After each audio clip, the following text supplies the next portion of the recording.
far as I'm concerned. So we're going to undo that.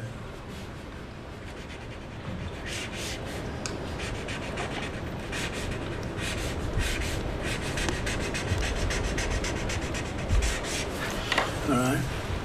That's Devin Archer. Congratulations, Devin. Next, sir, we have a presidential memorandum for your attention.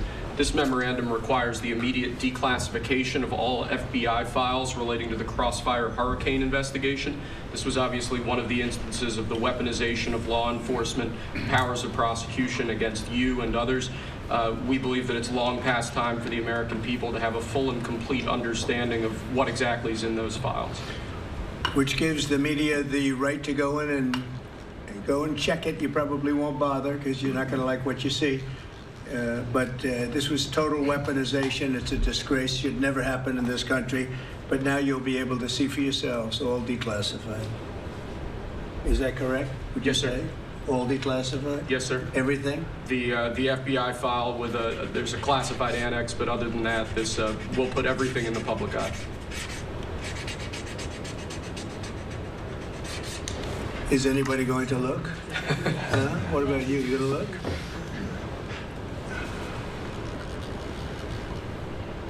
And frankly, the FBI should be ashamed of themselves, and so should the Department of Justice, and so should Biden.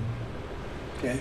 Next, sir, we have an executive order for your attention. We've taken action against a number of law firms that have participated either in the weaponization of government, the weaponization of the legal system for political ends, or have otherwise engaged in illegal or inappropriate activities.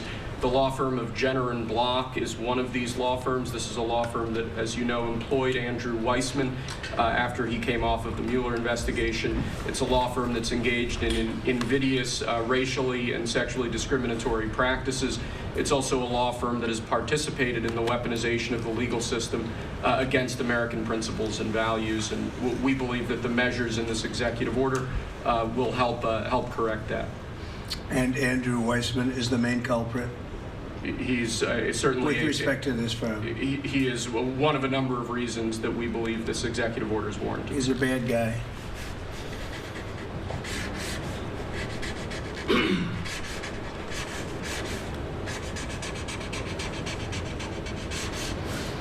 Okay.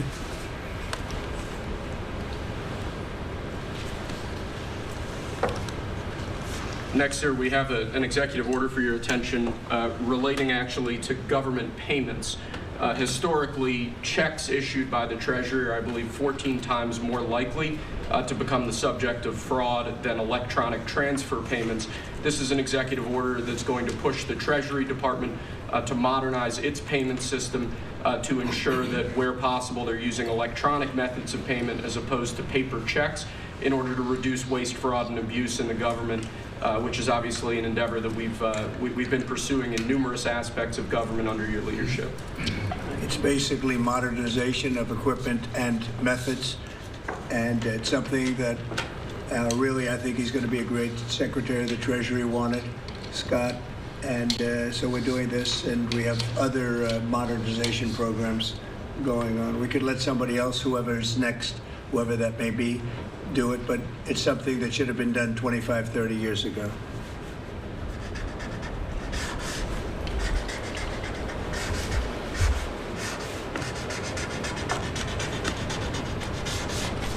Okay.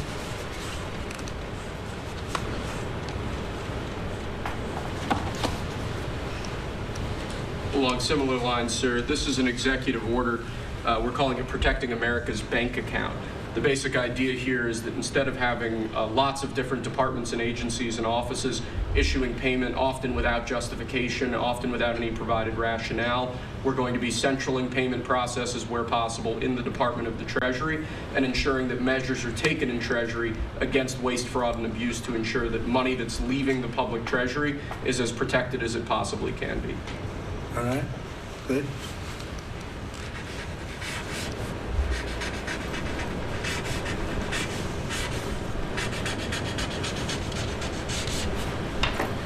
Many of these things should have taken place decades ago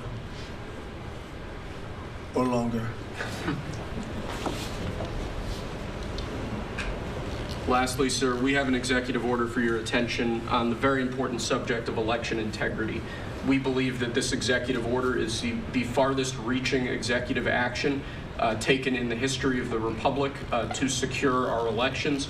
Among numerous other aspects of this executive order, this is going to cut down on illegal immigrants on the voter rolls, ensure that the Department of Homeland Security and the data that they have available is being fully weaponized to ensure that illegal immigrants aren't voting. This will include a citizenship question on the federal voting form for the first time.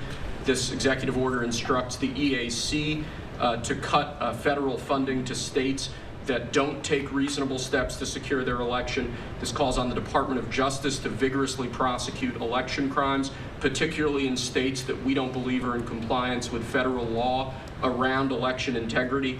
I could go on and on for a while, sir, but compliance with National Election Day rules, cracking down and investigating and prosecuting foreign interference in our elections, revoking President Biden's Executive Order 14019, which essentially weaponized government to corrupt and pollute our election process. There's a lot in here, but we believe that these are very important steps that we need to be taking as an administration at your direction to ensure that our elections are as secure as they possibly can be. Okay, you all understand that? Yes. Election fraud, you've heard the term. We'll end it, hopefully. At least this will go a long way toward ending it. There are other steps that we will be taking in the coming weeks, and we think we'll be able to end up getting fair elections. Perhaps some people think I shouldn't be complaining because we won in a landslide, but we got to straighten out our election. This country is so sick because of the election, the fake elections and the bad elections, and we're going to straighten it out one way or the other.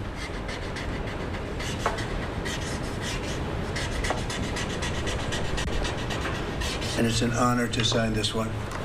To sign all of them, but to sign this one is a great honor.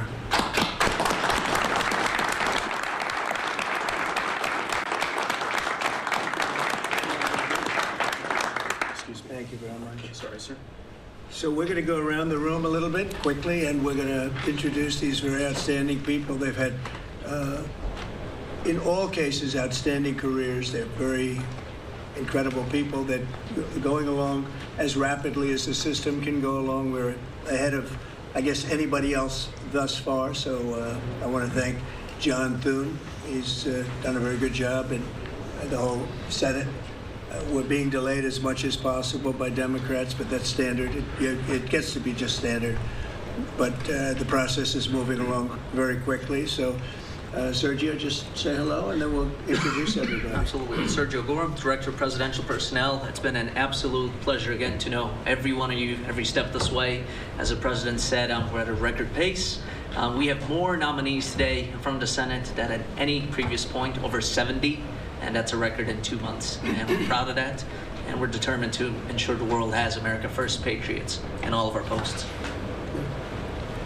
Charles Kushner. I'm going to France and Monaco, and I'm proud to serve under the greatest president of our country. Very proud to serve. Thank you, Chair. James Blair, honored to work here in the White House as Deputy Chief of Staff. And Mr. President, I think that all of these successful people would want to go serve the United States under your leadership as a testament to your vision and leadership. Thank you, James. I'm David Perdue. I'm going to the People's Republic of China, and it's my honor to represent President Trump, people of America, and represent our interests and values in China. I'm Leah Campos. I'm going to represent the President in the Dominican Republic. Mr. President, thank you for the honor to serve you in the Thank you. Thank you. Mike Waltz, National Security Advisor. Look forward to working with every one of you on behalf of the President, his leadership, and the American people. John Arrigo. I am going to the Republic of Portugal, and I'm very excited to do so and serve on what I consider one of my closest friends and one of the best presidents this country has ever had. Thank you. Kevin Cabrera, nominated to be Ambassador to Panama, and it truly is an honor, President, to be part of your administration. Thank you. Tom Barrett, nominee to the Republic of Turkey. Delighted and honored to be with you, Mr. President, in that host country, which is one of the most ancient in civilization, is in search for your peace, prosperity, and security program. Thank you. Place. Mr. President. Good leader, too. Yeah, Mr. President, thank you. It's an honor I'm Pete Hoekstra, you know that. Yeah. But I am going to Canada. I look forward to serving you in Canada and your agenda. And you do a great job. Thanks, Pete. Juan Johnson, sir, thank you for the nomination to represent you and the United States to the United Mexican States. And I'm really encouraged by some of the conversations you've had with President Sheinbaum recently and to the increase in support that we've seen out of her government along our border on the important issues. So thank you, sir. They have stepped it up a lot, Yes. Mexico and Canada, so see how it works, right? Yes, sir. Thanks. Matt Whitaker from Des Moines, Iowa. I'm proud to, as soon as I'm confirmed, go represent you at the North Atlantic Treaty Organization. Great. Thank you, man. George Glass, on my way to Japan. Previous administration, I served for you in Portugal. It is a great honor to be able to do this the second time. Thank you very for much. the opportunity. Thank you, Judge. President Trump, my name is Ken Howry. I'm your nominee to be ambassador to the Kingdom of Denmark, a very close partner and ally. I served for you last time, the Kingdom of Sweden. I want to thank you for the faith you've placed in me as your nominee to Denmark. Thank you. Thank you very much. President Trump, thank you for the honor of a lifetime. My name is Stacy Feinberg, and hopefully I'll have the honor of serving in Luxembourg. And I think this is the greatest presidency and the greatest time in history, and it's all because of you. Thank you very much. Nicole McGraw, nominated to serve in Croatia, and it's such an honor to be here with you today and to serve you and the American people. Thank you. Thank you very much. President Trump, thank you very much for your nomination to the Republic of Chile. And let me tell you, Border Patrol agents are so thankful for everything that you've done for them. But That man knows more about the border than anybody, I want to tell you. Thank you. President's a great honor. Thank you very Thanks. much. Good luck. Good afternoon, Mr. President. Brian Birch. If I'm confirmed, I'll be representing you at the Holy See. And Catholics are very proud of your work. Your team is doing an excellent job, so thank you. Very honored to serve. Thank you very much. Mr. President, thank you again for the honor, the greatest privilege. My name is Summers Farkas. I will serve this great man at the Republic of Malta. Thank you, sir. Thank you, Mr. President. Joe Popolo from Dallas, Texas. Very proud to serve you at the Kingdom of the Netherlands, the very first country to recognize the United States 250 years ago. Thank you. Thank you. Mr. President, if I'm confirmed, I will be representing you in the state of Israel. It'll be an extraordinary honor, and you've done more for Israel than any president in any time of its history, and we are grateful. And I'm hoping I'll get to be there by Passover. Thank you, Mike. And Mike is an outstanding guy. They all are. And Mike, I think he's going to do wonders for Israel. He actually probably gets along with both sides, and that'll be interesting to see. But the world is watching you, Mike, so good luck. Thank you, Mr. President. Good luck. You're going to do well. Thank you very much. Mr. President, thank you for this great honor to serve the Republic of Italy and San Marino. I'm so looking forward to going over there and working with that great ally, and for the pleasure to serve you. Your staff has been great working with us and have done a great job, and we really appreciate them. Thank you, sir, for pushing this along. And have a good time. A really good time. I'm Warren Stevens from Little Rock, Arkansas, and I have the honor to represent the President and the United States in Great Britain and Northern Ireland, and to be chosen to go to such an important ally of ours is, I know, sir, and I'm looking forward to it, but thank you for the honor. You're going to do fantastically. These are tremendously successful people, and you two guys, and then you add on Mike. I think they have a little more money than Mike, but he's got some other advantages. He's got some other, like upstairs, he's got some big advantages. Yeah, he does. It's very exciting. It's really exciting to have all of you. Would you have any questions, media, for the people that you just saw? So outstanding, and I thought it would be nice to bring them before you. And so if you have any questions, please. I wanted to ask about the talks in Saudi Arabia. It sounds like you made some progress on the Black Sea ceasefire. Yeah. Could you update us on that? What happens now? So we've made a lot of progress on two fronts, on both sections that we call them sections, but they're much more than that. Russia, Ukraine, and also the Middle East. And we'll see what happens. We're in deep discussions with Russia and Ukraine. And I would say it's going well, but it's a situation we should have never had to even think about, should have never happened. And on the Middle East, that's been going on for a lot of years, centuries and centuries. It just keeps going. And we are making a lot of progress, so that's all I can report. But some very, very big talks are going and detailed talks are going on right now on both fronts. Mr. President, you said that your national security advisor learned a lesson after a reporter... Wait a minute, excuse me, I didn't pick you. Go ahead, please. Mr. President, the ceasefire agreement that was broken today allows for third-party countries to help implement the agreement. What does that look like and who's going to be involved? The ceasefire agreement? Yes, the maritime ceasefire agreement between Russia and Ukraine. Well, they're going to get together. Look, it's they agreed to something and it got broken. There's tremendous animosity. There's a lot of hatred, as you can probably tell. And it allows for people to get together, mediate it, arbitrate it, and see if we can get it stopped. And I think it will. That'll get stopped. What countries are you looking to work with, sir, to help implement and monitor that ceasefire? We have other countries involved, and they're involved very strongly in the process. And that'll be resolved. That's actually, as bad as it is, that's the least of the problems. So we'll get that resolved. And we are being aided by other countries too. Yes, please.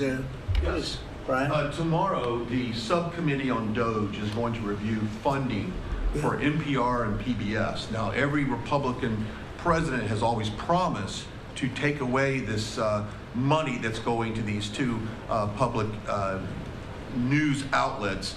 If they're successful, I know Senator Kennedy has backed it, Marjorie Taylor Greene, Congress has backed it. Would you be interested in defunding and taking away taxpayer dollars to NPR and PBS? Well, I would love to do that. I think it's very unfair. It's been very biased, the whole group. I mean, the whole group of them. And frankly, there's plenty look at all the media you have right now. There's plenty of coverage. I was from a different age, and they spend more money than any other network of its type ever conceived. So the kind of money that's being wasted, and it's a very biased view, you know that better than anybody. And I'd be honored to see it end. We're well covered. Look at all the people that we have here today. We're well covered, and we don't need it, and it's a waste of money. Especially, I don't even know what DOJ's recommendation is. I assume their recommendation is to close them up. Well, after they hear all the testimony, I think they're going to make a decision relatively sooner than later. Yeah. But we'll see what that turns out. I can't imagine that they wouldn't, because they have found so much waste, fraud, and abuse, hundreds of billions of dollars, and just waste, fraud, abuse. You heard yesterday some of the new things that were found. 22 billion just in environment, billion. You know, if you had 22 million, Warren, it would be nice, but 22 billion put into environmental accounts. One was 2 billion into one account, Stacey Abrams, where they had $100 in the account. And just before I came in, they put $2 billion. And you guys are looking, so you mean 2 million or maybe 200,000? No, $2 billion were put in the account. What do you think of that, Mike? Do you think that's a straight deal? $2 billion? Just write me the check, Mr. President. I'll take that money to Israel. It's a horrible thing, and we have so many of those things. So they've done an incredible job, and the country wants to hear it. I think DOGE is actually very popular because of what's happening. They're hearing about all of these scams and for big, big money, tremendous amount. And when you add it up, just hundreds of billions of dollars being wasted, and much of it's fraud. You know, we talk about waste. And it is waste and abuse, but a lot of it's fraud too. Can I follow up on something? Yeah, go ahead, Brian. I just want to follow up on that. If Planned Parenthood is defunded, would you look into the harvesting of baby organs that they've done throughout the years and maybe go after some criminal prosecution on that? Well, I think you're talking about a subject that is a heated subject.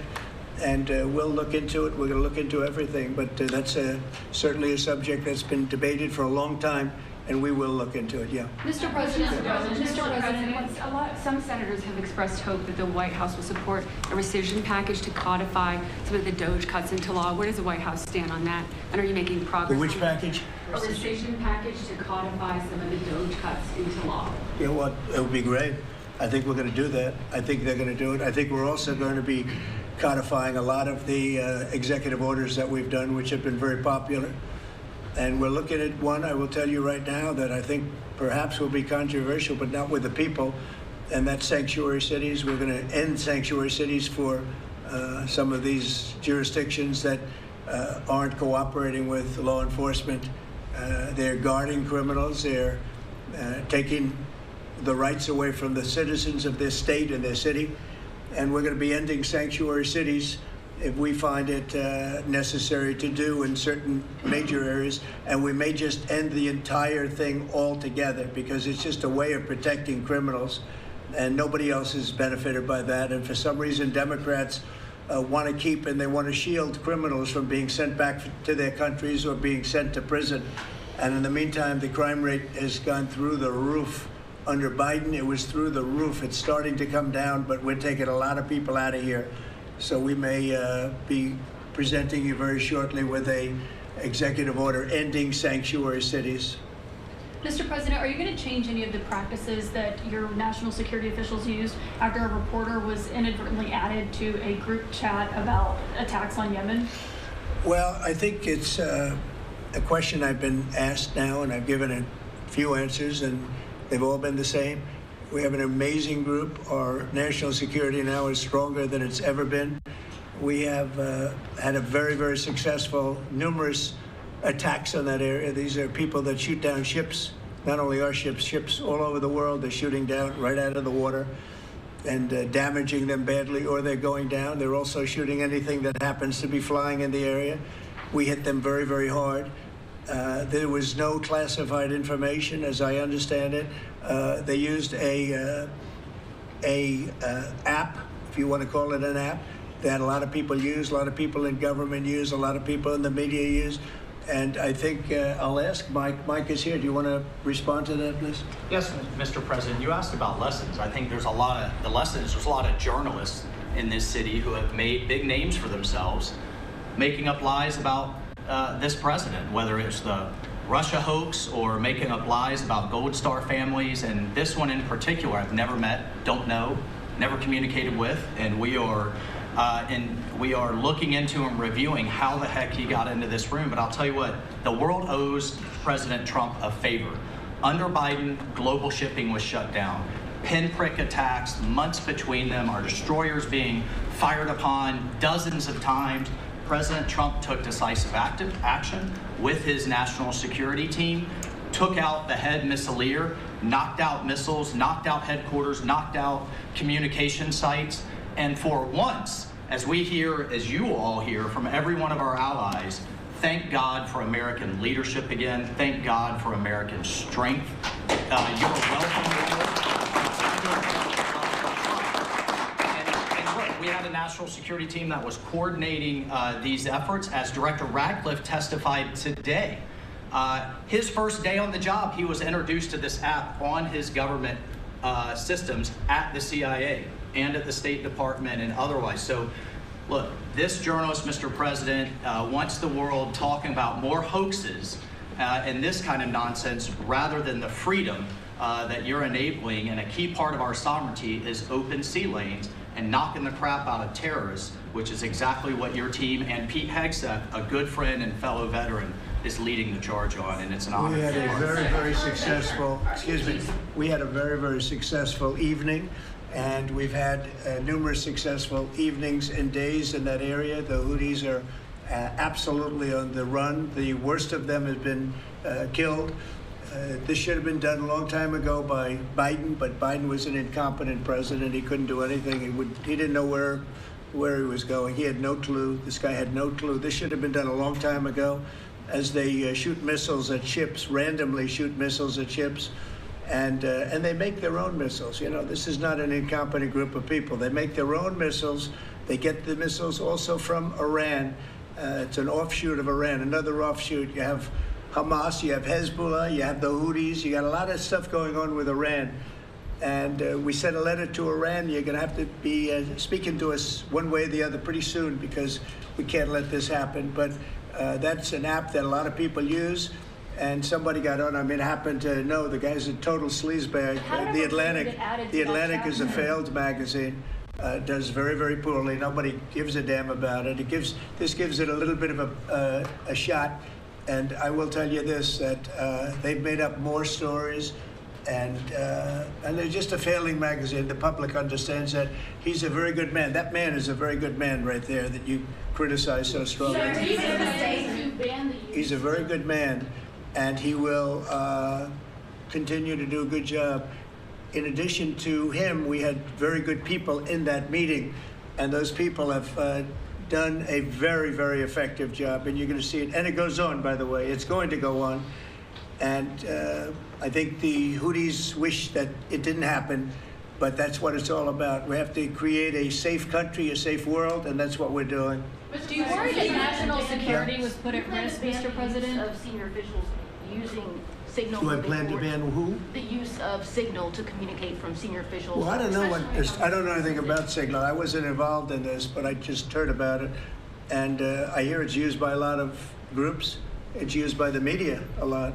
It's used by a lot of the military, and I think successfully. But sometimes somebody can get onto those things. That's one of the prices you pay when you're not sitting in the Situation Room with no phones on, which is always the best, frankly. But the best is to be there. In fact, oftentimes I've been in fact, just last week I was in the Situation Room on something very important, and we had a couple of people hooked up by line, and I said, cancel the line. Sorry, fellas, what you do is we'll tell you all about the meeting, because I know people do get on those lines, whether it's Signal or anything else. Yeah. So are you going to change any procedures as a result of this?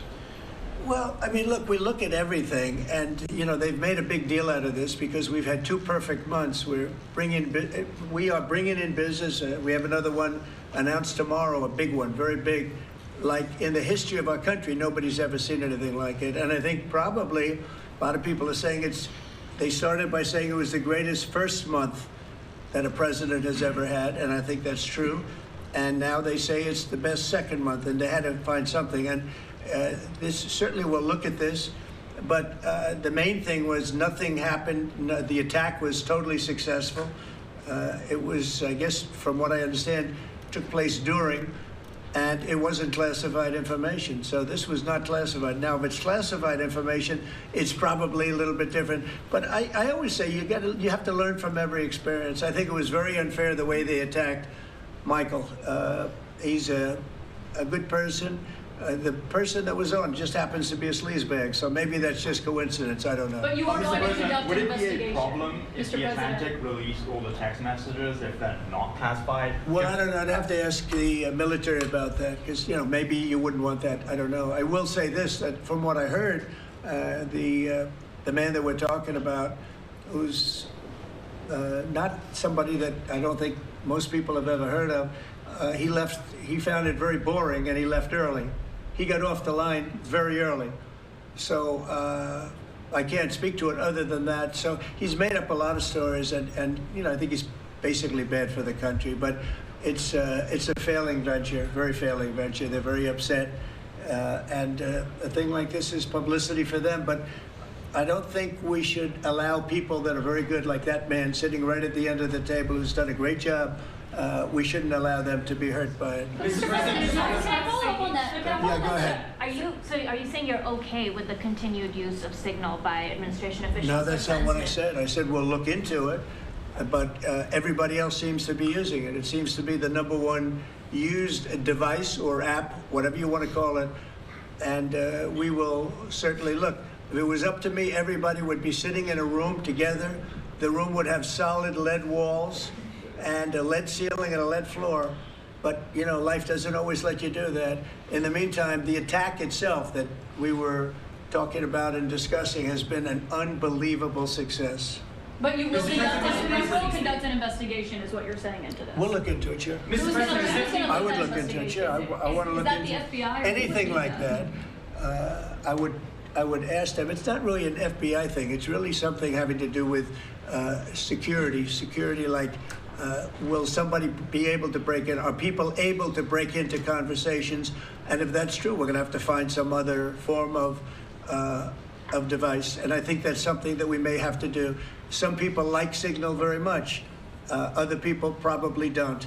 but we'll look into it. I think, Michael, I've asked you to immediately study that and find out. If people are able to break into a system, now in this case it wasn't that this attack was going on and nobody found out anything. And again, the person that was on, as I understand it, he left very early because he didn't find it very exciting. But I think it's something you should look into. Yes, sir, we are. We have our technical experts looking at it. We have our legal teams looking at it. And of course, we're going to keep everything as secure as possible. No one in your national security team would ever put anyone in danger. And as you've said, and we've repeatedly said, the attack was phenomenal and it's ongoing. But the media wants to talk about everything else except for the hostages you're getting out of the Middle East, Iran on its back foot, sea lanes getting reopened, peace in Europe. As we just saw today with a Black Sea ceasefire, we were just on with Steve Witkoff, myself, our team in Saudi Arabia. They want to talk about all this other stuff except for your amazing successes and the successes of your team. Sir, on the Black Sea. To move very quickly, and there are other devices that are very good, but they are very, very cumbersome, and you're not able to use them, and from a practical standpoint. So all we can do is find out the best we have with modern technology. They'll probably get better over the years. Yeah, go ahead. Sir, on the Black Sea, so the Kremlin has said that there are several conditions that would need to be met for this agreement to happen. This includes sanction relief for banks and some companies. Did the U.S. agree to all of those conditions that they laid out? They will be looking at them, and we're thinking about all of them right now. There are about 5 or 6 conditions. We're looking at all of them. Mr. said that it's looking into how journalists got added to that signal chat. Is it possible that there could be a firing of even a lower mid-level official once that person is identified? About what? About the signal chat that we've been discussing. We've pretty much looked into it. It's pretty simple, to be honest. It's not. It's just something that can happen. It can happen. You can even prepare for it. It can happen. Sometimes people are hooked in and you don't know they're hooked in. They're hooked into your line and they don't even mean bad by it. But it's not a perfect technology. There is no perfect technology. The really good ones are very cumbersome, very hard to access. And I think we're going to look at, we always want to use the best technology. This was the best technology for the moment. But again, it wasn't classified, so they probably viewed it as being something that wasn't that important. And it obviously, with the attack being, I mean, I don't know if it's been read out to you yet, but that attack was a tremendous success for the U.S., a tremendous success. Who said the information was not classified? Do you think that Mike Waltz made a mistake, and does he need to apologize? No, I don't think he should apologize. I think he's doing his best. It's equipment and technology that's not perfect, and probably he won't be using it again, at least not in the very near future. What do you think? Sir, I agree with you. Let's get everybody in the room whenever possible. A lot of times you find out defects by exactly things like that, but I don't think it's something we're looking forward to using again. We may be forced to use it. You may be in a situation where you need speed as opposed to gross safety, and you may be forced to use it, but generally speaking, I think we probably won't be using it very much. The Secretary of Defense, on that chain, the Secretary of Defense, Pete Hegseth, and J.D. Vance, the Vice President, said that the Europeans were freeloading. Do you agree with that assessment? Do you really want me to answer? Yes, sir. Yeah, I think they've been freeloading. The European Union's been absolutely terrible to us on trade, terrible. And as you know, NATO, I got them to pay hundreds of billions of dollars. They were way behind. And if you look if you look at Ukraine, so we're in for $350 billion because of Biden. Should have never happened, this war. All these dead people should not be dead. All these broken cities that are demolished down to the ground, those gorgeous towers, the most beautiful in the world, the most beautiful spires in the world. The spires in Ukraine were said to be the most beautiful of all. Just about every one of them is lying on its side in a million pieces. It's so sad to see what's happened to a heritage. No, I think that when they say the European Union and you could say NATO also. Look, NATO, and I don't blame NATO for this. I don't blame Europe for this. I blame Biden for the fact that he didn't make them equalize. And to this day, I said to him, you got to catch up, you got to equalize. But why are they in for $100 billion and we're in for possibly $350 billion? It shouldn't be. It shouldn't be. And you could say more important for them because we have an ocean in between. So, you know, it's one of those things. You'll be seeing Liberation Day. I call it Liberation Day in America. You're going to be seeing on April 2nd. Didn't want to do it on April 1st for the obvious reason, April 2nd. But you'll be seeing tariffs. And I think I've been very fair. I have them set. But I think I've been very fair to countries that have really abused us economically for many, many decades. Mr. President, who told you that information was not classified? Another question, Which of your national please, security go ahead. advisors? Just following up on your comments on the economy, there is reporting that consumer confidence fell for the fourth straight month. What is your message to Americans who are concerned Well, about I know terrorism? this, that for the first time in like 50 years, right track, wrong track, we were on the right track. And I think people see that. And if you look at prices, prices are way down.